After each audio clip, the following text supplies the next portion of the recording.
दोस्तों नमस्कार, मैं मनु पवार। ये वीडियो आपको पूरा देखना बहुत ज़रूरी है, वरना काम की बात आप मिस कर जाएंगे। उत्तराखंड में पुष्कर सिंह धामी सरकार की कैबिनेट ने नए भूमि कानून की ड्राफ्ट को मंजूर कर लिया है। अब इसे विधानसभा के पटल पर रखा जाएगा, उस पर चर्चा होगी और होगी तो कितनी होगी, या कहीं ऐसा तो नहीं कि ये कानून सीधे ही पास करा दिया जाएगा। इसका अभी तक कोई अंदाज़ा नहीं है और नहीं इसका पता है कि जनता को इस कानून की ड्राफ्ट की कोई जानकारी मिल पाएगी या नहीं। लेकिन कैबिनेट से नए भूमि कानून को मंजूरी मिलने की खबर के बाद सत्ताधारी दल से जुड़े लोग या उनके समर्थक बल्लियां उछल रहे हैं। धन्यवाद अलाना जी, धन्यवाद फलाना जी के पोस्टर छप गए हैं। मीडिया के एक बड़े तबके में इसे क्रांतिकारी कदम या मास्टर स्ट्रोक टाइप बताने की होड़ मची हुई है, वो भी तब जबकि इस नए भूमि कानून की डिटेल ऑफिशियली अब तक बाहर नहीं आ पाई है। उसमें क्या प्रावधान हैं, क्या नहीं है, ये कानून पहले वाले भूमि कानून से कितना अलग है, ये किसी को नहीं पता।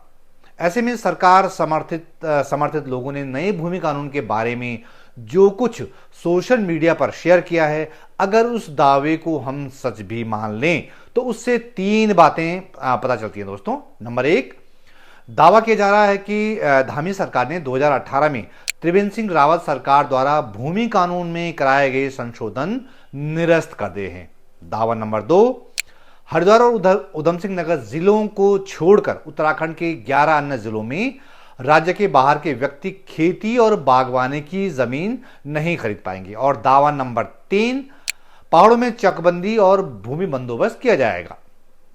मैं फिर बता रहा हूं, इस नए भूमि कानून के प्रावधानों के बारे में कुछ भी ऑफिशियली सामने नहीं आया है।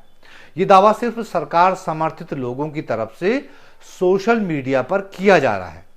अगर हम इन दावों पर यकीन करके मान भी लें कि धामी सरकार के नए भूमि कानून में ये मुख्य प्रावधान है, तो फिर कई सवाल फिर भी पैदा होते हैं। पहला दावा कहता है कि धामी सरकार ने 2018 में भूमि कानून में किए गए संशोधनों को रद्द कर दिया है। अब वो संशोधन क्या थे, पहले आपके लिए जानना बहुत जरूरी है। त्रिवेंद्र सिंह रावत सरकार ने उत्तराखंड के भूमि कानून में बड़े बदलाव किए थे। उस कानून का नाम है उत्तर प्रदेश जमींदारी विनाश और भूमि व्यवस्था अधिनियम। इसमें त्रिवेंद्र सिंह रावत सरकार ने दो धाराओं में संशोधन किया था, जिसमें एक धारा है 143 और दूसरी धारा है 154। भूमि कानून का सेक्शन 143 लैंड यूज बदलने से जुड़ा हुआ है, मतलब जिस मकसद से जमीन ली गई है उसका उपयोग उस काम के लिए किया गया है या नहीं। और दूसरी धारा है 154, जिसमें कि ये व्यवस्था थी कि किसी कमर्शियल पर्पज के लिए 12.5 एकड़ से ज्यादा जमीन नहीं खरीदी जा सकती। त्रिवेंद्र रावत सरकार ने क्या किया कि 12.5 एकड़ जमीन खरीद की लिमिट को हटा दिया। मतलब 2018 में यह कर दिया गया कि कोई भी बंदा इंडस्ट्री के नाम पर उत्तराखंड में कितनी भी जमीन खरीद सकता है। त्रिवेंद्र सिंह रावत सरकार ने उत्तराखंड में उद्योगों के नाम पर जमीन की बेहिसाब खरीद फरोख्त का दरवाजा खोल दिया था। लेकिन तब एक चेक था इसमें, और यह था कि अगर जिस काम के लिए या जिस इंडस्ट्री के लिए या जिस अस्पताल के लिए या कॉलेज के लिए जमीन खरीदी जा रही है, अगर वो जमीन उसी काम के लिए इस्तेमाल नहीं हुई और तय समय में इस्तेमाल नहीं की गई, तो वो जमीन सरकार उस बंदे से या उस कंपनी से वापस ले लेगी। 2018 के कानून में ये अहम प्रावधान था, लेकिन धामी साहब की सरकार ने 2022 में एक बड़ा कमाल कर दिया। धामी साहब ने साल 2022 में त्रिवेंद्र सिंह रावत सरकार के समय रखे उस प्रावधान को ही हटा दिया, जिसमें व्यवस्था थी कि जो भी यहां की इंडस्ट्री के नाम पर बेहिसाब जमीन ले रहा है, अगर उसने उस जमीन पर तय समय के भीतर इंडस्ट्री नहीं लगाई या अस्पताल नहीं खोला या कॉलेज नहीं खोला या दूसरा उद्यम नहीं लगाया, तो वो जमीन सरकार अपने पास वापस ले लेगी।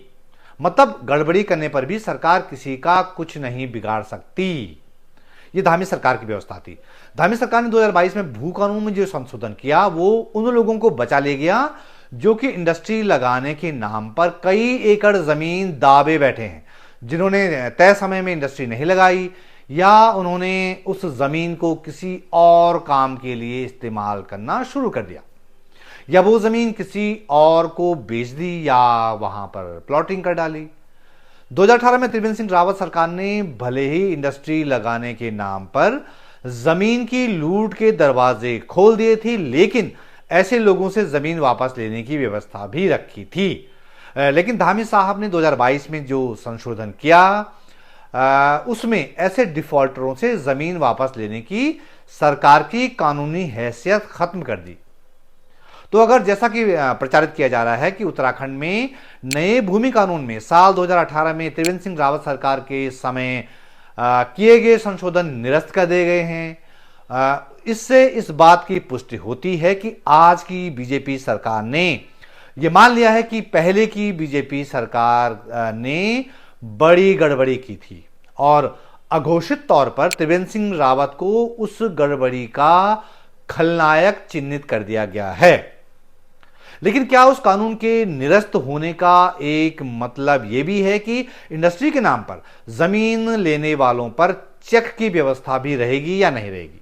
यह सवाल अभी भी बना हुआ है। उत्तराखंड के लोगों को यह जानने का हक भी है कि 2022 में धामी सरकार के समय उस भूमि कानून में जो संशोधन किए गए थे उनका क्या होगा? क्या वो नए कानून में भी बने रहेंगे? क्या वो साफ बच जाएंगे जो कि यहां इंडस्ट्री के नाम पर जमीन लेकर कुछ और ही खेल कर रहे हैं? क्योंकि अभी सिर्फ यही प्रचारित किया जा रहा है कि 2018 में त्रिवेंद्र सिंह रावत सरकार द्वारा भूमि कानून में किए गए बदलावों को खत्म कर दिया गया है। लेकिन इस दावे में साल 2022 के धामी सरकार के समय हुए बदलावों का जिक्र ही नहीं है। उत्तराखंड के भूमि कानून में साल 2018 के बाद भी बहुत से बदलाव हुए हैं। सबसे बड़ा सवाल यह है कि सिर्फ त्रिवेंद्र सिंह रावत के समय 2018 में किए गए संशोधन ही खत्म होंगे या उसके बाद आज तक किए गए तमाम संशोधन रद्द माने जाएंगे? 2018 से लेकर अब तक उत्तराखंड में जमीनों की किस कदर लूट हुई है, इसकी खबरें आधे अधूरे तरीके से ही सही लेकिन यत्र तत्र दिखती रही हैं। ऐसे में उत्तराखंड में 2018 से लेकर अब तक के बड़े जमीन सौदों का क्या होगा? क्या इसके बारे में भी नए भूमि कानून में कुछ व्यवस्था होगी? यह तभी साफ हो पाएगा जब भूमि कानून के प्रावधान सार्वजनिक किए जाएंगे।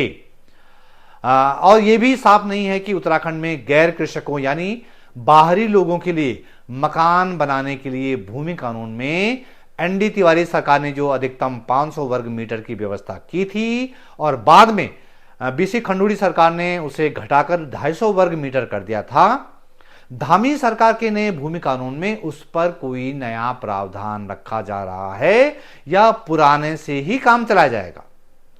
बहुत चीजें अभी साफ होनी बाकी हैं दोस्तों, लेकिन सत्ताधारी दल से जुड़े लोग खुद की पीठ थपथपाने लगे हैं, जबकि नए कानून का ड्राफ्ट पब्लिक ही नहीं हुआ है। हां, जैसा कि दावा किया जा रहा है कि अगर पहाड़ों में जमीन की चकबंदी और बंदोबस्त करने की प्लानिंग है तो इसकी डिमांड लंबे समय से होती रही है, लेकिन उससे पहले भूमि सुधार बहुत जरूरी है। हमारे पहाड़ों में अनुसूचित जाति की बड़ी आबादी भूमिहीन है, उनका भी हक बनता है। हिमाचल प्रदेश में 1970 के दशक में डॉक्टर यशवंत सिंह परमार ने भूमि कानून लाने से पहले भूमि सुधार और भूमि व्यवस्था पर बड़ा जोर दिया था। लाभकारी खेती पर उन्होंने बड़ा जोर दिया था, जिसका नतीजा यह हुआ कि हिमाचल प्रदेश में बागवानी को इतना ज्यादा बढ़ावा मिला कि बागवानी हिमाचल प्रदेश की आर्थिकी की रीढ़ है। तो हमें इंतजार है कि इस नए भूमि कानून के ड्राफ्ट के प्रावधानों के सार्वजनिक होने का तभी पता चल पाएगा कि धामी सरकार का भूमि कानून वाकई पहाड़ों के हित में है या इसमें भी जमीन लूट के बैकडोर खोले गए हैं। तो जैसे इसकी डिटेल सामने आती है आप तक उसका पूरा एनालिसिस पहुंचाया जाएगा दोस्तों। ये मेरी जिम्मेदारी रही, लेकिन आप भी तो कुछ जिम्मेदारी निभाइए। अगर मेरा कंटेंट आपको पसंद आ रहा है तो अपनी तरफ से कुछ छोटा मोटा सपोर्ट कर दीजिए।